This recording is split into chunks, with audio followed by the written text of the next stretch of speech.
Hi everyone. So today we have John Nichols with us. Extremely excited. Excited also because this is our first podcast, and also because we're starting with somebody who we just got to know 6 months back, and now a very, very dear friend. Honestly, Nichols, it seems as if we've been, knowing each other since I don't know, forever. It's Yes, no, amazing. it does. It seems like it's been longer than it has. Yeah.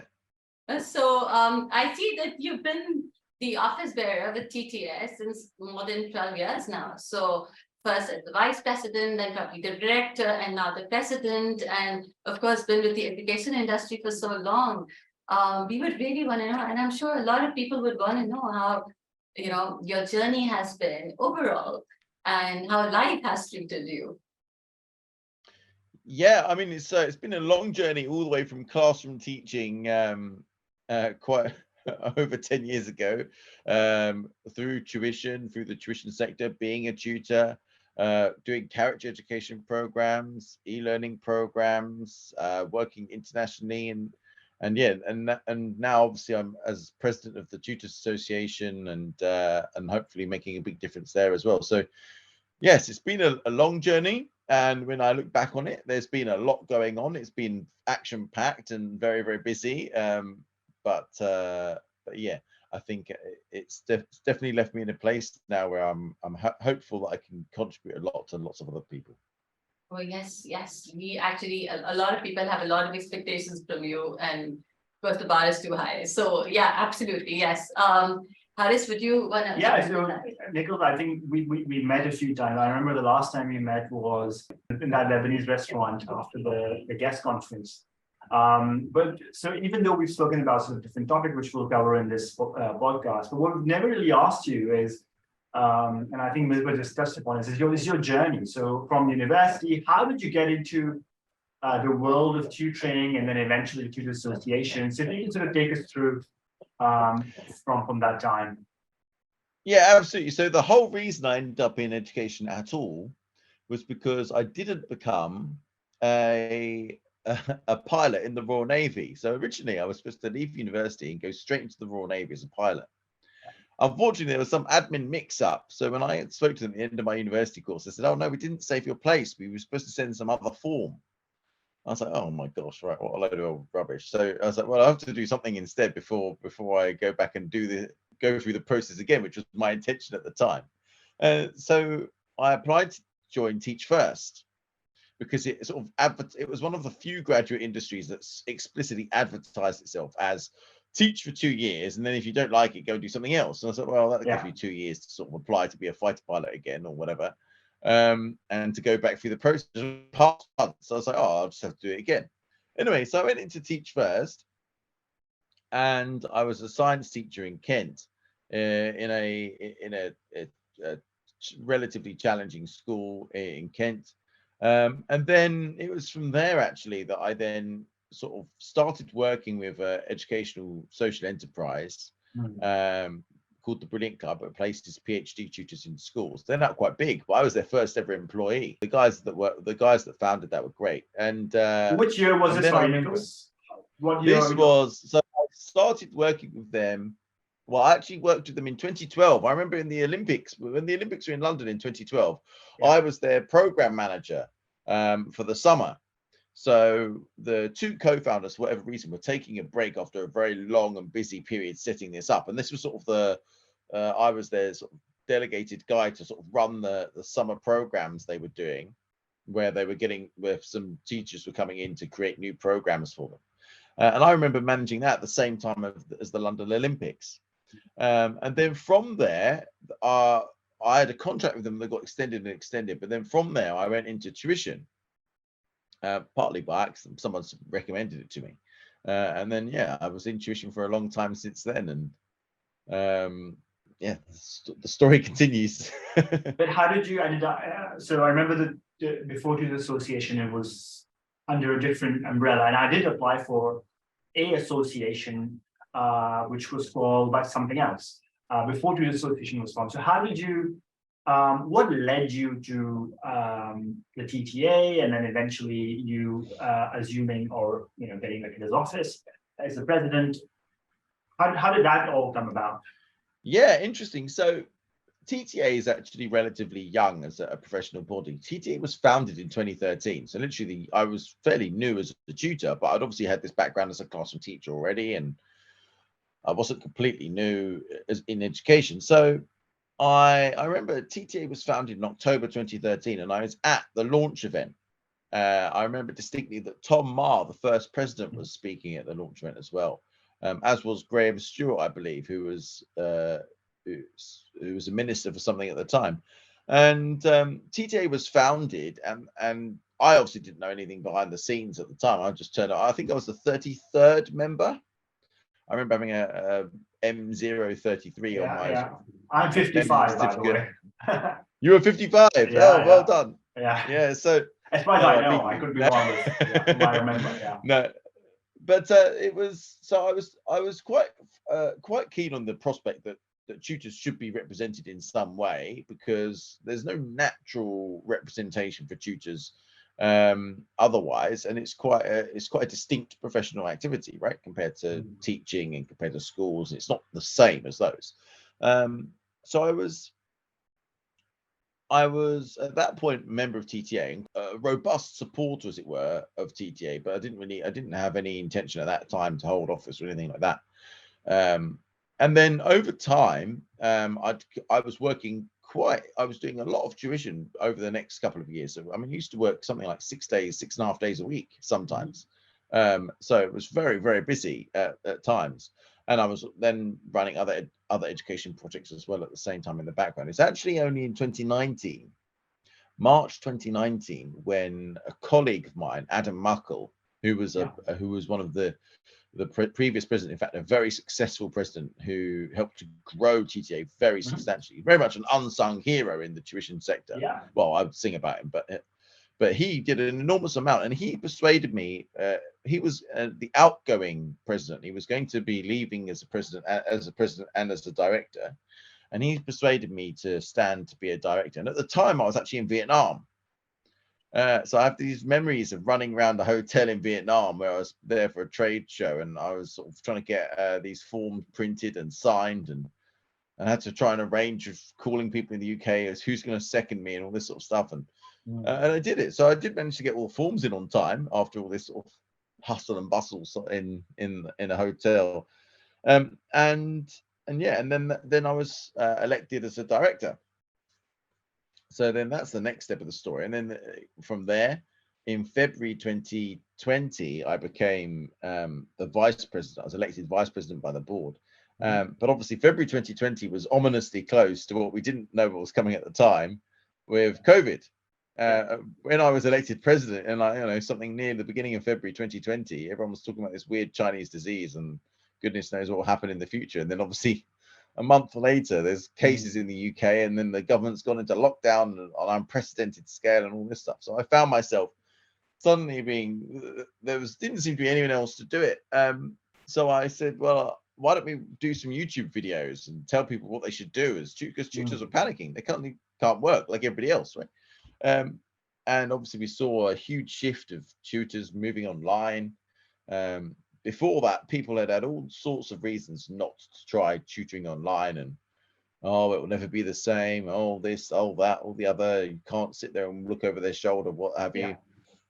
All of a sudden, there was okay, we're all tutoring online, and there's no two ways about it. It's government mandated, right, in a way that no one had anticipated before. So then we had this huge shift in a couple of weeks where everyone was moving online, and then I'd already considered this beforehand, standing for president. It was sometime in that period around April where I put myself forward and was then elected by the board to be the next president, coming into post at the end of June.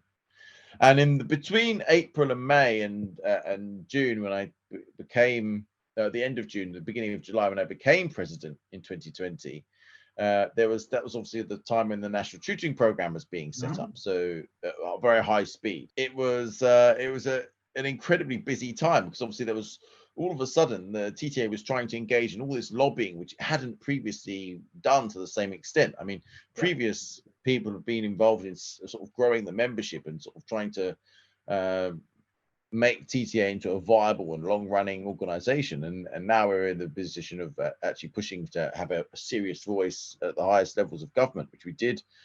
We put a lot of effort into that, and there was task forces and working groups created to do various different things. We coordinated lots of work on that. And look at the situation we're in today, right? Very, very different compared to what we were in 3 or 4 years ago. Yeah, and it seems like if I was to look back, this COVID acted as one, just like how in Western history, Industrial Revolution, it just sort of changed the economy and how the society operated.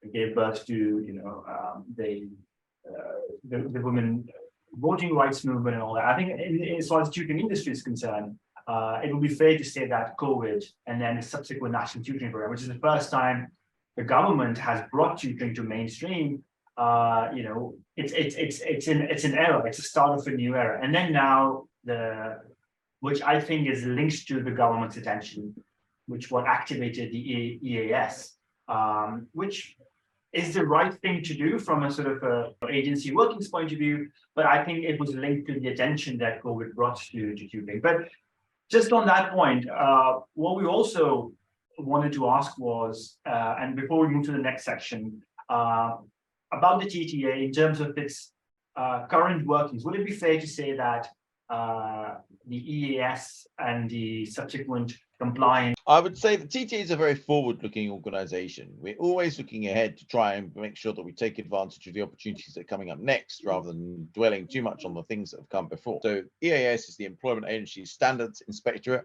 They are a subdivision, or were a subdivision, of BEIS, which is the government department, the Department for Business, Enterprise, and Department for Business and Trade. So DBT, just to confuse everybody a little bit. And EAS has this role to enforce employment agencies legislation. Now, if you've never run an employment agency or you don't work as an employment lawyer, then you probably have no idea what most of this stuff is. But effectively what it means is that if you're an agency, which many people work for tax purposes, you can't take the money that should be paid to the tutors. You can't take it and then pay it on to them. They have to be paid directly by the client, which complicated a lot of tuition business models. And we fixed it eventually, as far as it can be fixed, in that we negotiated with the EAS representatives. We tried to look at different ways around the problem. There was a case where a bunch of companies took the government to court. That was taking the government to court is a challenging prospect for anybody, not for the faint-hearted, certainly, and a very expensive prospect. And unfortunately, they got the outcome they didn't want at the end of that process. So my response was to say, well, actually, what we should do now is we should engage directly with government ministers anyway. That's usually an important component of any government lobbying initiative or any regulatory issue.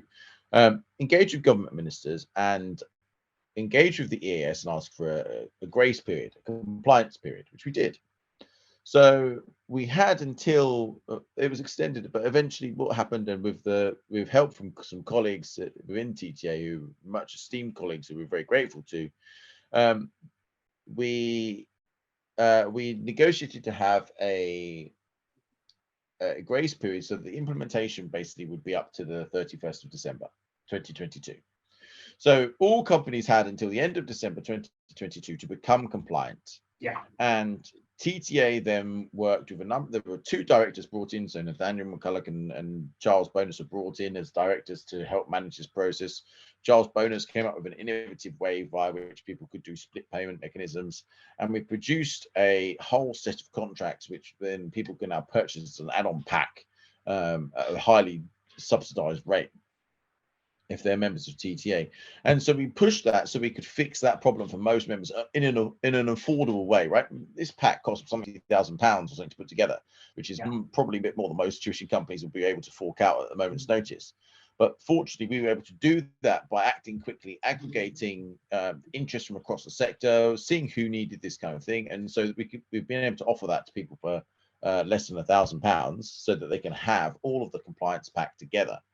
And people can we still have occasionally people come to us and say, oh, we need the compliance back. And there are now actually inspections being ongoing from the EAS. So if you're listening to this podcast soon after it's released, then you should be aware, if you run a tuition company, that the inspections are going on now, right? There are people that are getting letters through the door saying they're going to be inspected. But we're there to support people, and this is where I think it's a good way of showcasing what TTA is there to do, right? We find a problem, we help to manage the problem at a systemic top level. We help to safeguard individual tuition companies so that there's not some getting picked off by this government agency or this government agency. We then work together to get a solution put in place, which we can then provide to everyone who it's relevant for. And then people that have got the solution, we can then support them and help them to implement that and support them all the way through the inspection process. So for people that purchase us a compliance pack, we've asked them to get in touch with us, to stay in touch with us throughout the inspection process, so we can make sure that they are looked after and that we understand what's going on with their circumstances, so that we can provide that sort of level of support to say, look, yes, there's these huge legal changes that look and seem really daunting. They are quite daunting, but we can take you through the process of managing that and helping you to do the job you want to do at the end of the day. Perfect. So actually, we'll probably touch base on this compliance topic in a bit, but let's sort of change the discussion and move towards more the value that tutoring creates, right? So on that part, the relationship and the role tutoring can provide in the UK with respect to what the schools are trying to fulfill, right? And on that topic, the very first thing somebody who has been in this industry for quite a long number of years, considering how nascent this industry is, what would you say is the role of a tutor in a student's life who goes to school, has a parent, is sort of, doing GCSEs, has a parent who's playing a role in terms of sort of parental supervision. And then there's a tutor as well, who's trying to sort of help the school in that attainment gap, as well as the student, if on certain occasions where there are certain issues in their understanding. So what would you envisage the role of a tutor has been in the past, considering now with this COVID sort of issue that's created, and now how tutoring has become mainstream? What's the sort of role of a tutor in a child's education at the moment? What would your take be on that?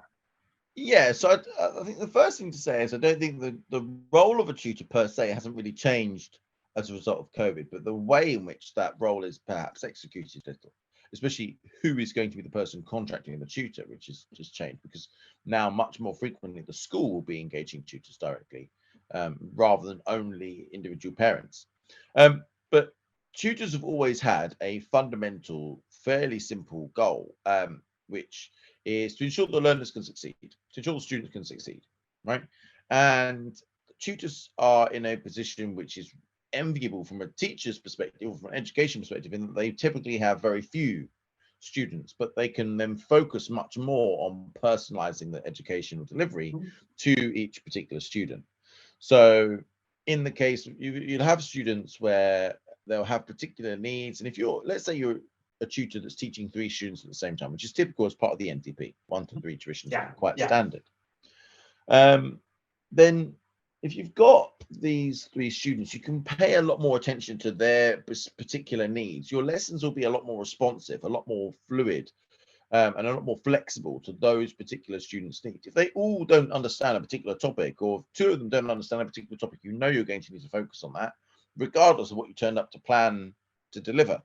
If you turn up and plan to deliver, I don't know, photosynthesis, and it turns out they all know that and they just don't understand ecology, well, you change, you teach ecology. And this is where the flexibility that's required of tutors, the professional judgment and the professional knowledge and the subject expertise that's required of tutors, that's what has always been especially important, so that they can ensure student success. Because student success depends on addressing areas of student need, identifying them, very much like a doctor, right? You identify, you diagnose the problem, work out a method that's going to be able to effectively treat that, whether it's you're going to cover it in some way or you're going to give them assessment tasks or whatever. and then assess again at the end to check its work. Yes, but just a question on that, right? So I think one of the motivations why I asked this was pre-COVID or pre-NTP, right? Typically, also when I was doing my A levels, there's always been that conflict where the school and the teacher thinks that if the tutor is employed to teach the same student, the teacher feels that they're not doing their job correct, which is why an additional piece of support has been arranged. But with NTP, what I feel is now the teachers are actually arranging tutors for their own students, right, after school, right? So that's something which has never been the case, or at least since I've, been engaged in the world of education. It's been uncommon.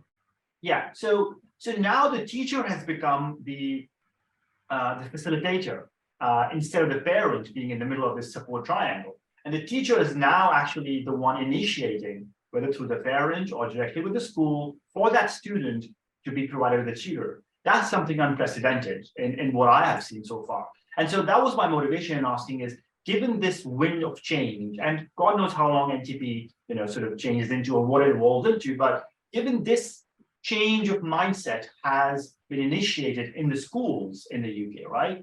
How would you think that this would change the role of a tutor? Do you think that even in the post-NTP world, where if it fizzles out, that this school acceptance and engagement of a tutor in a support triangle will continue is here to stay, for example?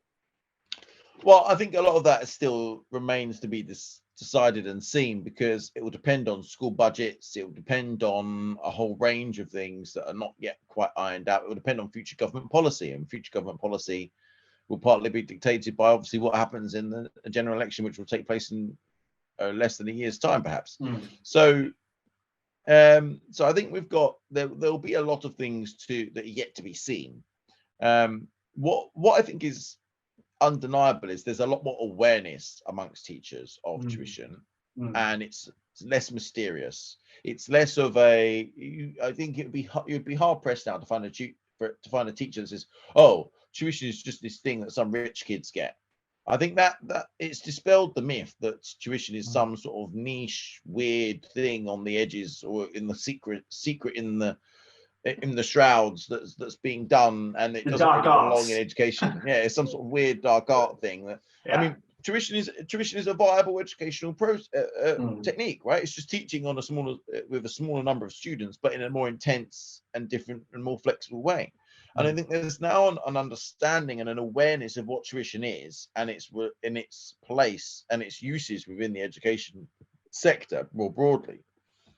Whether there will be the money in schools to continue to deploy tuition on a significant scale and direct it according to the need within each school, which is what we want to see as the Tutors Association. It would be great to see that every child that needs tuition can get tuition.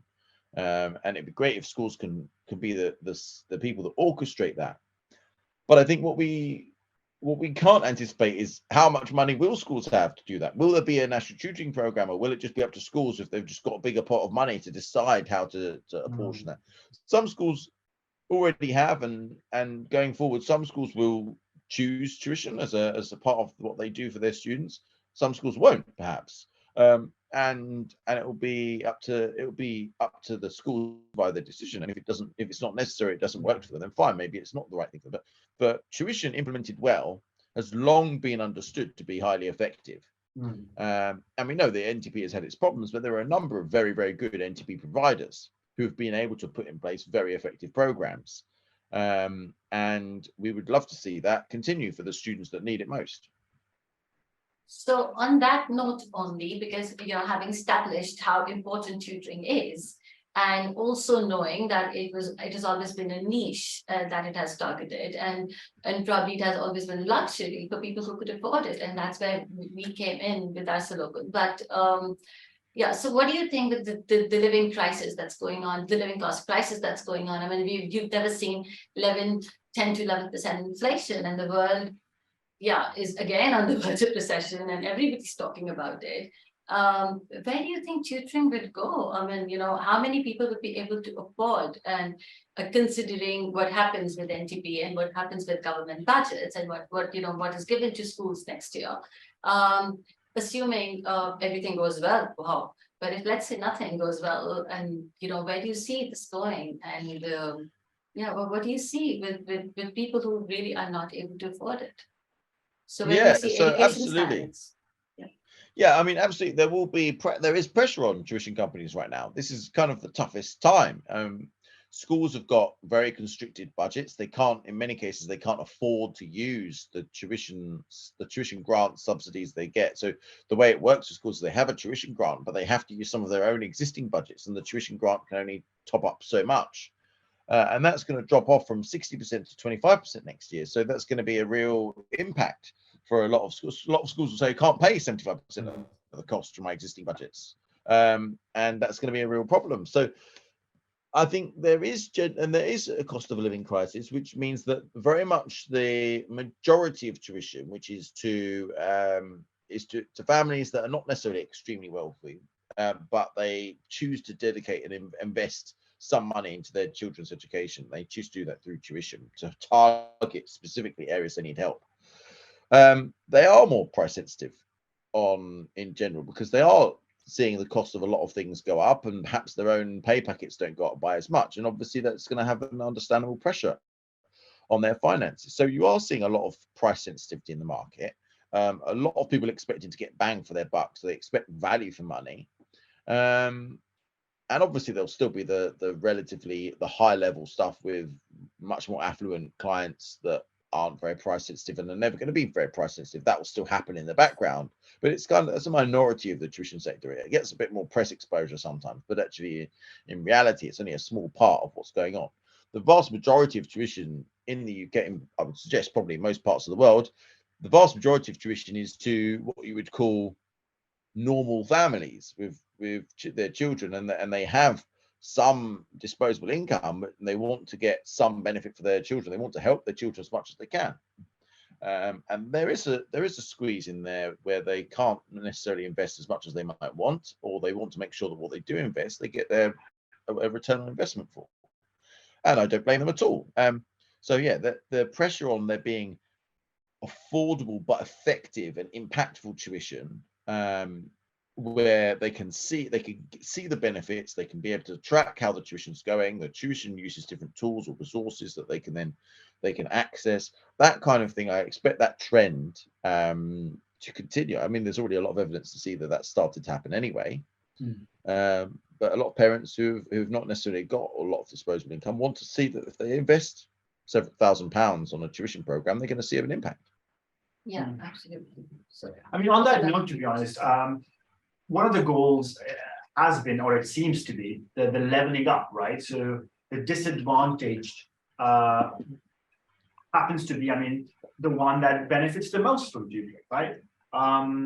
Somebody who already has, for example, in an independent school, he already has good teachers, lack of absence, lack of class rowdiness and discipline problems, happen to receive a better, or logically should receive a better quality of education, even in the school. And so logically and even naturally, he would be the one in lesser need of outside school intervention. And so the schools that happen to be in areas where people premium is higher, or the quality of teachers don't happen to be, or the availability of teachers don't happen to be that great, are really the ones who need more of outside school help. And so there is sort of this vicious cycle where the ones who need the most are the ones who would probably be at the losing end, given NTP fizzling out. And on this note, what we hope is that somehow the Ofsted, and I know so far they've tried to stay away from tutoring, but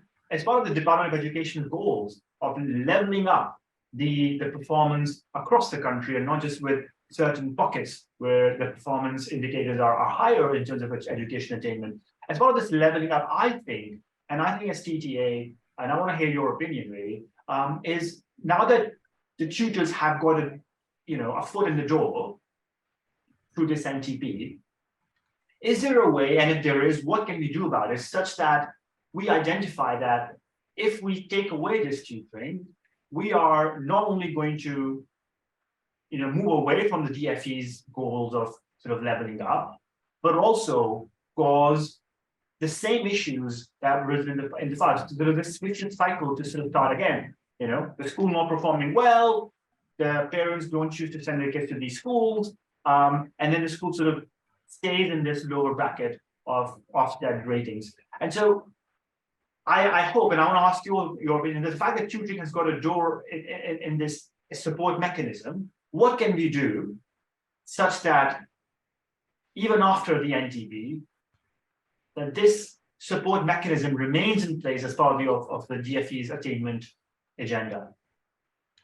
So, I mean, what you talk about operates at different levels, right? There's one level which is the strategic top end level of engagement with government and engagement with all parties across the political spectrum, to be able to so that everyone understands what is tuition for and where is it useful, right? We're not just talking about homework help clubs or something like this. We're talking about dedicated support packages for students that need additional assistance, right? And ideally, we want to see that available to every student that needs it, right? Why shouldn't every student have access to tuition? Like, we want everyone to have access to a doctor when they need a doctor. Why don't we want everyone to have access to a tutor if they need a tutor? So that's the first thing, and that's very much a ball that's in TTA's court. It's our job to talk to government, to engage with government, and to arrange to ensure that there's understanding for engaging with tutors in the tuition sector and being able to deploy that effectively. And then, but it's not to say that lower down that there's nothing that tuition companies or even individual tutors can do themselves, right? So if you're a tutoring company, you're working with some schools, or you want to work with some schools, you need to be able to demonstrate to schools how you're going to meet their requirements, how you're going to make sure that you offer a effective tuition service to those students that need it. And how are you going to make sure that you provide the schools with updates, timely updates on how the students are getting on? How are you going to make sure you're tracking their progress? Maybe you're even comparing the progress of other students using digital tools or whatever it is you're doing. How are you going to make sure that you do that effectively? That's really important. And then alongside that, you've then got individual tutors themselves. If you're an individual tutor and you've got lots of placements in schools, are you making a big difference? If not, what could be done to improve the difference you can make? Have you got everything you need? If you don't, then you should be talking to people to say, look, I need X, Y, and Z. Or how are you going to be able to showcase that? I mean, you need to, if you're an individual tutor, you need to be thinking, okay, how am I going to help the company that's placed me here, or the school that's engaging me, to demonstrate the value of the tuition that we're providing? Because there's one thing you want to, obviously, number one priority is to make sure that you have an impact on the students you're teaching. Number two priority is to be able to make sure you can evidence that and say, well, look, here's how I know, right? Number one, because it means that you can then be a bit more robust in your own practice and say, I know that this student now understands photosynthesis, and I know I don't need to teach it again, or I don't need to do it until so ever date, because I've done this assessment with them and they've got this score, and I can see where they've done well and badly, whatever it is, right? Or I've got a reason I know, right? And then number two, a component of that is to say, well, I could share that with the school and say, right, we've had a problem. They didn't understand photosynthesis. They missed their lessons, whatever it was. I've now taught it to them, and now I know that they've understood it, and here's how. Yeah, because schools and school leaders cannot possibly be blamed for wanting to put in place the best evidence education programs they can. Now, there's evidence at a top level to say tuition works, but there's a huge amount of variability. Some tuition programs, of a smaller minority of them, hopefully, are pants and don't work because they don't fit the client needs. They're not particularly flexible. They're the wrong organization or whatever else, right? That can happen in any field, in any intervention. Some tuition programs are way, way better than what's the stated expected progress figures, right? They're outstanding. They're making a phenomenal difference. The students come out of them almost transformed. And then there's obviously a huge spectrum in the middle where most tuition programs are just good. They're effective. They work. But if you're a tuition company or an individual tutor, you have your own role to play in not number one, doing your job effectively and doing it really well on the ground, making sure the students really understand. Number two, evidencing that, because my job is made a lot easier to represent the tuition sector if I can point to 5 or 6 tuition companies who've done an amazing job. Now I can, right? Which makes it a lot easier. If you come to me and you say, oh, I want TTA to assist me to get more roles in schools, or to get the government to back tuition in a big way, well, I say, okay, fine. What are you doing to help? Now, in many cases, companies can point to things they're doing. They can give me like evidence of like, oh, here's some case studies, here's this, here's some data. That's great news. In a lot of other cases, people are saying, oh, no, I'm not doing anything yet. Well, like, okay, let's start working together as a team. I'll start pushing, or I already am pushing at the top level, right? Have been for some time. If you're not collecting data, let's start seeing how we do collect data. Yeah. If you're not sure what impact you're having, come up with a solution. How are you going to start making sure you are having an impact? How are you going to start monitoring what that impact is? How are you going to start making sure that you can track, so if there's somewhere whether you're not having an impact, you can intervene quickly to make sure you're getting value for money to the schools. So it's a complex picture. It involves us all working in partnership, schools working in partnership with tuition companies working in partnership with their own tutors, and us working in partnership with all of those parties to try and make sure that tuition is as effective as it can be. And at the top level is extremely effective, right? It's just worth doing this. I mean, on this note, do we have sort of other country examples where, I mean, this government intervention in this COVID rescue package, it happened in many countries. In America, for example, it was so much bigger than in the UK. But do we have, when we do present to the government cases where tutoring is so impactful, even though we don't have that sort of wide-scale data from the UK at the moment, but do we have examples of countries whereby the private tutoring has played a role such that it has helped the government's education agenda? Can we share these examples? Do we know any cases? So we do know that other countries have implemented tuition programs of their own. It's quite hard to sort of evaluate and compare those because they don't operate in the same way. They don't necessarily collect any data. Sometimes people in the middle of COVID were quite quick to fire the gun and not worry about what it hit, right? They needed to do something quickly, and their governments couldn't be seen to be hanging around waiting to see how they would monitor things, right? If your house is on fire, you call the fire brigade straight away. You don't start saying, oh, how will I know when it's out? Well, it's not out yet, so keep pouring water on, so obviously for understandable reasons, different countries aren't going to have comparable data. But what we should be looking at is continuously improving the data we have. There's no point lamenting the fact that we don't have some data from so and so however long ago. But look at your own example. If you're a tuition company or a school, look at your own case. What data do you have? What data do you collect or insist on tuition companies collecting? Or how do you do it?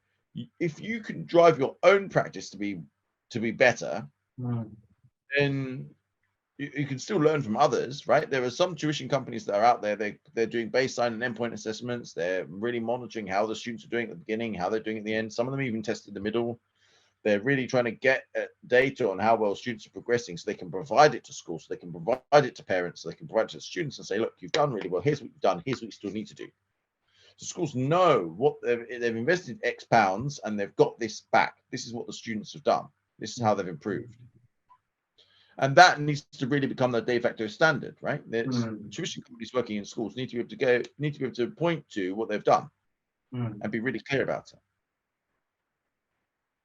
So, given that fact now, established all of this, where do you see NTP going now? So, what is the future? Because there are voices from everywhere. Media reports saying that 25% of schools are not even using the money, and it's going back. So what do you think is going to happen with NTP funding? And of course, it's all in the black right now, and we do not know exactly what's going to happen. But we've already discussed this is needed. We've already discussed the living cost crisis. We know that schools need it. We know the teachers know now that they need that support. But without NTP or with NTP, so what do you see the future to be? Yeah, I mean, at the moment we're in a situation where schools are struggling to afford the budgetary contribution that's required from them in order to access the NTP.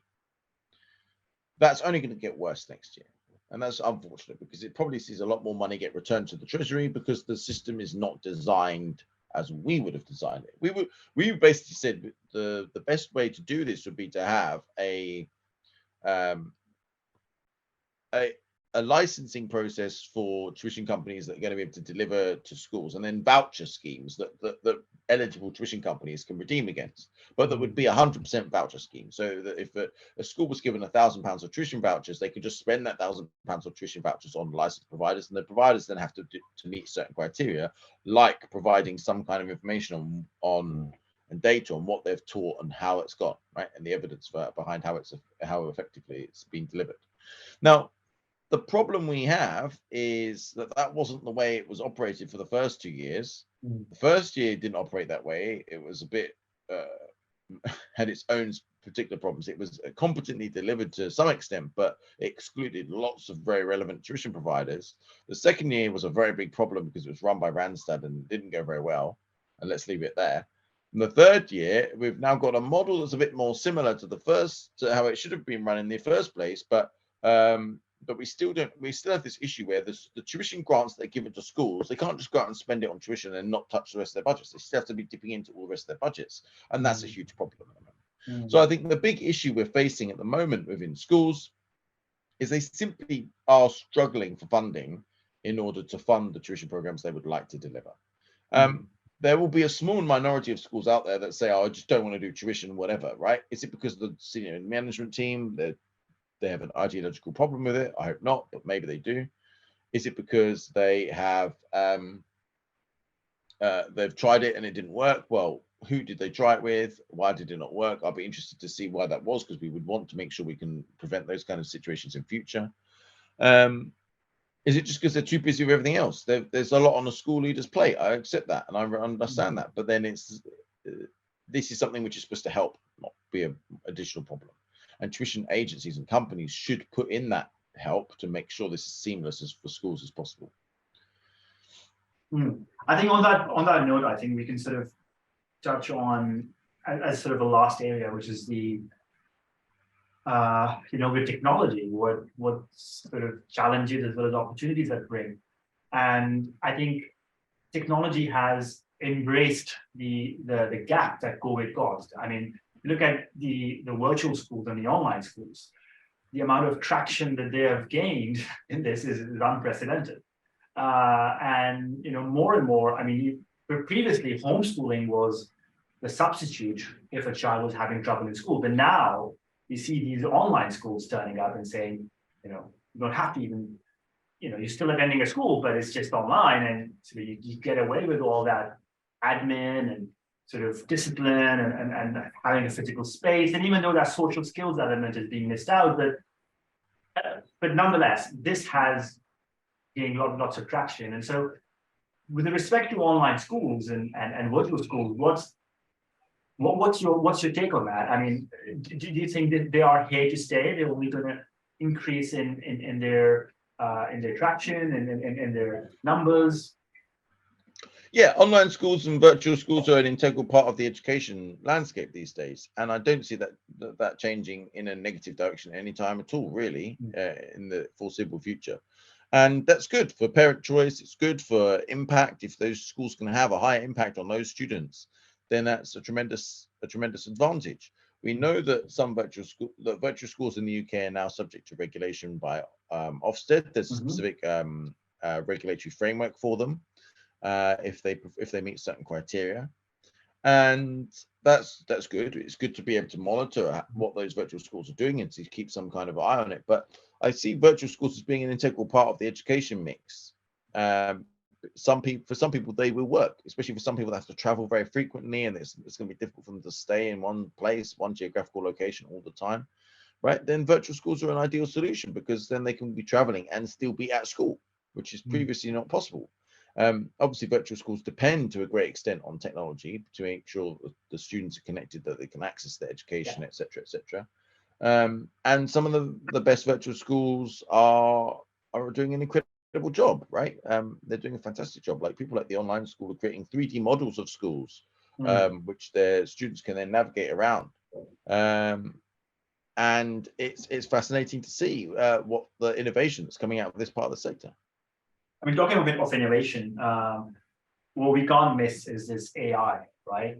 So, I mean, not only has it caused trouble, you know, it's as a tutor, and I still tutor, it's a silent shifter of the planes, really. I mean, ChatGPT, this amount of students using it and abusing it, as a tutor that I see, I mean, it's not been embraced as much by the business sector as much as the students have accepted and are using it. And I mean, the other day I used ChatGPT, you know, got him to write an essay, and I just for testing put it on Turnitin, right? And it was 0% plagiarism. How much? What percentage? 0%. Oh yeah. Yeah. So Completely it wasn't.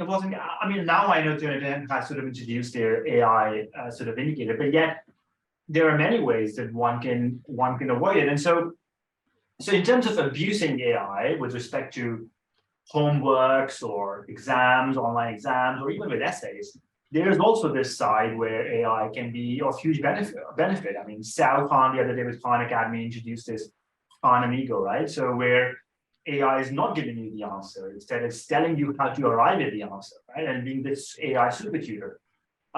So on one side, there's this one camp that wants to ban it, say no-go area. The teacher says nobody's allowed to use AI. On the other side, there are these people who are accepting it and say, how can we make it of a better use? Just like how calculator, probably when it was introduced, would have caused a stir where people are getting all these answers where they should be working on themselves, but yet it was hate to say. So what's the, I wouldn't say what's the TTA's say on this, but I was asked somebody who's a you know, a very experienced person in the education industry. Because how would you say what the strategy should be, or schools, or tutors, and educationists really, on how to do this AI? AI is here to stay. Yeah. You can't ban it. You just can't, right? Who are you if you think you can ban AI? Even if you're a country, you can't ban AI, right? Italy tried to ban it. It's now back online again, right? Yeah. So what? I mean, what you need to do is you need to recognize that AI is simply a tool. It's a very good tool for certain things, just like a calculator is a good tool for certain things. It changes how you assess people, right? It's going to mean that certain forms of assessment become less important because they're too easy to cheat on, right? If you say, oh, go away and write me an essay on some sort of fairly standard topic, like, I don't know, why do plants need to do photosynthesis? Or right, you go away, you write an essay on that. AI can write an essay on that, and the student can submit that essay, and you're not going to have to check if it's plagiarized, because how many people have written about photosynthesis in this world, right? There's going to be so much stuff anyway. So it's not going to be plagiarized. It's going to come back and it's going to look clean. It's not of use because the student won't necessarily have read any of that essay. They'll just glance through to check it's all in English or whatever, and they'll hand it in. That's not a useful assessment exercise anymore if the student has access to AI when they do that assessment. So now, if you want to do that assessment, you either need to do this assessment in the controlled conditions, like an exam, where you can monitor and you can track that the student can't use AI, or you need to set a different assessment exercise, where it's much harder for the student to cheat, like draw a graph of this. Okay, ChatGPT can't do that, right? Explain what is on your graph. ChatGPT can't do that. See this image of these plants, identify which plants in which locations are going to photosynthesize more or less. ChatGPT can't do that. Now, okay, in the not very distant future, ChatGPT will be able to do that. Okay, so you need to then either move to the same solution. You either do it in a controlled environment, or you redesign your assessments. In some cases, it might be you have a verbal assessment with the student. This has common in tutorials, but it is impossible for students to cheat, right? If I sit you there and I say, right, I'm going to ask you some questions on acids and bases, you've got nowhere to hide. Yeah, you can't. ChatGPT can't help you. Yeah, and so I think there's an integral part of this, which is just we need to change to adapt to the world we're in, right? If I just want to test you on a list of facts, what is the capital of Angola, right? If I just say go away and find out all these facts, you can just Google them. You have been able to Google them for 20 years, more than 20 years. Okay, so it's more meaningful for me now to redesign that assessment. You can say, just do it while I'm sitting in front of you, or for me to set you a different kind of assessment so that you can't just go away and Google it. Okay, when new tools exist, you just need to change how you assess. Now, there will still be people that protest and go, oh, but they're ruining. Students are going to use ChatGPT if it's incentivized, right? If they can get around things quickly. If they're now going to be assessed by sitting down, you ask them questions, cold calling them, then they know they can't cheat with ChatGPT. But what about the tutoring industry? I mean, how typically tutors, are brought in when a problem sets the students consistently struggling with their homework, and those homework clubs, are sort of on these high streets, really. With homeworks, with essays, with not understanding something, how would you think this AI would, in whatever shape or form it's going to evolve into, affect private tutoring? Tutors need to learn to use tools, right? Available to you. Don't tutor in a box where there's nothing else in the world, right? You tutor in the real world where there's tools around, right? If you're teaching someone how to do algebra, you can use calculators. If you're teaching someone how to do something, you can use ChatGPT. You can say to them, get ChatGPT to write this essay, and then you go and mark it. Agreed. Give me back the marked version. Yeah. Then now the student has a much harder job. They can't use ChatGPT to cheat because ChatGPT is their job, right? You're telling them use ChatGPT and you mark ChatGPT's essay. Yeah. Now they've got to sit there with a green pen and go through everything that ChatGPT did right or wrong, right? And now you've got, this is the fundamental crux of this for teachers and tutors alike, is that you need to adapt to the tools that are available. Yeah, and you need to adapt how you assess and how you deliver tasks to students so that you are actually assessing what you want. Because assessment is a way of finding out what the student understands and can do, right? And you need to make sure that the ways you're assessing them deliver you that answer, and not just how well can they use ChatGPT or how well can they use Google. And don't forget, ChatGPT, in my mind, is just an evolution of what Google was and what a calculator was when they were introduced. Okay, it's another way in which students can get access to information if they want it, or get access to tasks if they want to complete a task. They can get their tools. Agreed. And with technology, I mean, if you sort of look back and those who are sort of the pessimists, I mean, if you look at calculator, for example, or even Google, and as you said, with the advent of Google, one would have said that you don't no longer need to be in a classroom, or perhaps no longer need for example, an after school support. Google can tell you all those answers.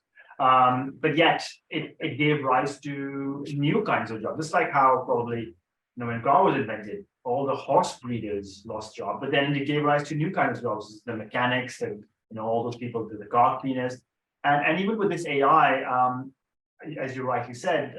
But unfortunately, not many educationists embrace it. I mean, I was talking to a student yesterday whose school, and she goes to a really privileged school, a very well-known one.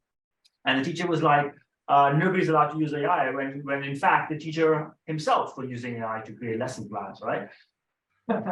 So I agree with you. I think it's just going to give rise to, and we have to embrace it. And even if it means tutoring sort of shifts away more towards critical thinking and the sort of other thing, and not just giving you the right answers, but that human side, I agree, will remain, as it did remain when Google and the calculator and all the other technologies that we have right now, will create it.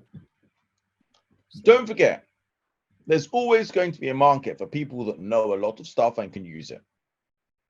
Doesn't matter if there's ChatGPT, doesn't matter if there's Google, doesn't matter what else you're going to invent. And there'll be something else as well that people will invent, like, something which is ChatGPT plus, or something which is like AI where it can do what a human can do, but it can't really, obviously. But there's always going to be a market. I mean, if you turn up as a tutor, or as a student, you know a lot of stuff and you can point out the relevant connections between things and you can come up with new stuff as well, there's going to be a market for that. You're adaptable. That's the goal. I think it's a nice place to come to sort of the end, because we're basically coming around to the idea that, look, tuition can't die. Tuition can't die because it's about taking people, transferring skills, knowledge, and understanding very efficiently from one person to another couple of people, one or a few, right? But in a very personalized, potentially intensive way. And this is where tuition is going to always remain as some kind of level within the education mix.